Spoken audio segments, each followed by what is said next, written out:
Movie అయితే excellent ఉంది bro. ఓ fulfilling feeling వస్తుంది చూసిన తర్వాత. ఎక్స్ట్రావెగెంట్ విజువల్స్ ఫస్ట్ నుంచి లాస్ట్ వరకు ఎటువంటి ల్యాగ్ లేదు. ఖచ్చితంగా అందరూ చూడాల్సిన ఫిల్మ్. నోలన్ ఫ్యాన్స్కి అయితే మస్ట్ వాచ్. నోలన్ ఫ్యాన్స్ అయితే అసలు డెఫినెట్లీ అసలు చూడు. అంటే ఆ విజువల్స్ కానీ చూపించాడు. బట్ అన్నిటికంటే ఏమంటే ప్రీ రిక్విసైడ్గా ట్రాయ్ సినిమా చూసి వెళ్ళాలి. ట్రాయ్ చూడకపోతే అసలు క్లూ కూడా ఉండదు, ఏం జరుగుతుందో అర్థం కాదు. ట్రాయ్ చూసి కొంచెం గ్రీక్ మైథాలజీ ఉంటే అసలు ఫస్ట్ నుంచి ఎంగేజింగ్ ఉంటుంది. మనకు చూసే కూడా చాలా బాగుంటుంది బ్రో. డెఫినెట్లీ అందరూ must watch film. The Oscar కూడా డెఫినెట్లీ వస్తుంది. యాక్టర్స్ పర్ఫార్మెన్స్ మ్యాట్ డిమోన్ నిరదీశాడు, అండ్ టామ్ హాలండ్ బాగా చేశారు, అండ్ యానా హ్యాథ్వే అందరూ బాగా చేశారు. అండ్ రాబర్ట్ ప్యాటిన్సన్ కూడా ఫస్ట్ టైం ఇట్లా నెగిటివ్ షేడ్లో చాలా బాగా చేశాడు. ఎక్సలెంట్. Must watch. 10/10 ఫిల్మ్. 10/10. బాగా నచ్చింది. సినిమా అయితే బాగుంది. లైక్ అంటే దీని బ్యాక్గ్రౌండ్ నాకు కొద్ది స్టోరీ తెలిసిపోయినా కాబట్టి నాకు కొద్దిగా అర్థమైంది. స్ట్రైట్ అవే పోతే కన్నా మేబీ అంత ఈజీగా అర్థం కాకపోవచ్చు. బట్ ఫస్ట్ 10 నిమిషాలు జస్ట్ స్టోరీలోకి తీసుకుంటాడు. తర్వాత ప్రతి సీన్ కూడా చాలా బాగుంది. యుగానికి ఎక్కడు ఎలా ఉంటుంది మనకి తెలుగులో తమిళ వాళ్ళకి ఆ కైండ్ ఆఫ్ అడ్వెంచర్స్ ఉంటాయి ప్రతి స్టేజ్లోనూ అంటే ఇంటర్వెల్ వరకు. అది మీకు స్టార్టింగ్ కొద్దిగా మీకు ఒక ఐడియా ఉంటే కన్నా ముందు స్టోరీ మీకు బాగా ఎక్కుతుంది. వార్ సీన్స్ బాగున్నాయి. 2 సీన్స్ ఉన్నాయి కరెక్ట్గా. అది ఒక సీనే ఫ్రంట్ అండ్ బ్యాక్ వస్తూ ఉంటుంది. దాని తర్వాత ఇంకా అక్కడక్కడ దీపుల్లో అక్కడ ఉన్నాయి. బాగుంది. చాలా రియలిస్టిక్ కరెక్ట్. అదే అస్సలు అనిపించలేదు. అసలు విజువల్ ఎఫెక్ట్స్ అని అసలు ఎక్కడ అనిపించలేదు. చాలా రియలిస్టిక్గా ఉన్నాయి విజువల్స్ అన్నీ కూడా.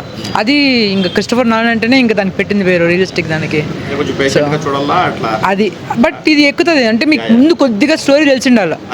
లేకపోతే మరీ మీకు అది ఏదో స్టోరీ పోతుంది అన్నట్లు అనిపిస్తుంది. అది మళ్ళీ అది ఫీల్ అవ్వలేరు, హై ఫీల్ అవ్వలేరు. కానీ సేమ్ నిజంగానే తెలుగు సినిమా లాగా కొన్ని హై మూమెంట్స్ ఇస్తున్నారు 2-3 సీన్లు. అంటే హీరో ఇంట్రడక్షన్, ఆ క్లైమాక్స్, ఎలివేషన్ సీన్స్ అది బాగా వర్కౌట్ అయినాయి.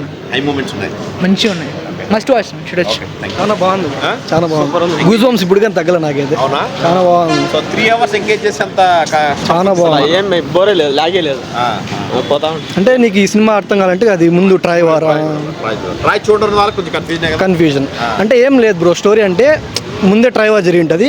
ట్రైవార్ నుంచి ఇంటికి వచ్చే మధ్యలో ఇది ఏం జరిగింది డిఫికల్టీస్ అట్లా. ఫస్ట్ హాఫ్ అంతా సెటప్ చేసి చూసుకున్నారు. సెకండ్ హాఫ్ అంతా యాక్షన్ కొంచెం బాగా. మెయిన్ హైలైట్స్ అంటే ఏం చెప్తారు ఈ సినిమాకి? వారా లేదంటే వేరే విజువల్స్ చాలా బీజిఎం కూడా బాగుంది. బీజిఎం బాగుంది. మెయిన్గా ఎంగేజింగ్ అవుతుంది బాగా. చాలా బాగుంది. థ్రిల్లింగ్ బాగుంది బ్రో. 120 ముందు సీన్ అయితే కన్నా బీజిఎం అయితే కన్నా చాలా బాగా పోతుంది. హై ఇచ్చేస్తుంది. అంటే హాంటింగ్ మ్యూజిక్ కూడా అంటే సస్పెన్షన్ లాగా. నిజంగా ట్విస్ట్ మాత్రం చెప్పను, 2-3 ఉన్నాయి బ్రో. చాలా బాగుంది. Must watch. రేటింగ్ మీరు ఎంతకి? 5కి? 5కి నేను 4.5. అవుట్స్టాండింగ్. బాగుంది. క్రిస్టోఫర్ నాలన్ సినిమాలు చూస్తుంటావా? ఎలా అనిపించింది ఇది? కొంచెం లాగ్ అనిపించింది కానీ బాగుంది.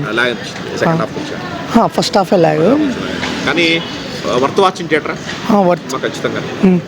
అంటే 3 hours అనేది కొంచెం మైనస్ సినిమాకి అట్లేం లేదు, బాగుంది.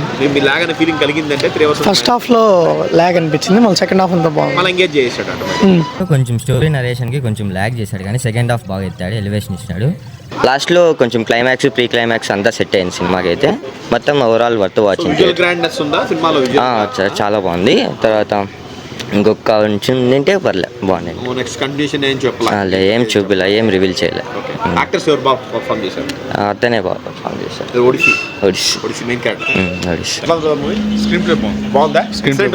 ఎక్సలెంట్. స్క్రీన్ ప్లే బాగుంది. ఎట్లుంది?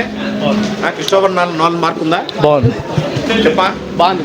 చెప్తే కదా వచ్చేది. ఉంది క్లైమాక్స్ చెప్పా. ఎట్లుంది సినిమా? బాగుంది. 3 hours ఎంగేజ్ చేసిందా? బాగుంది.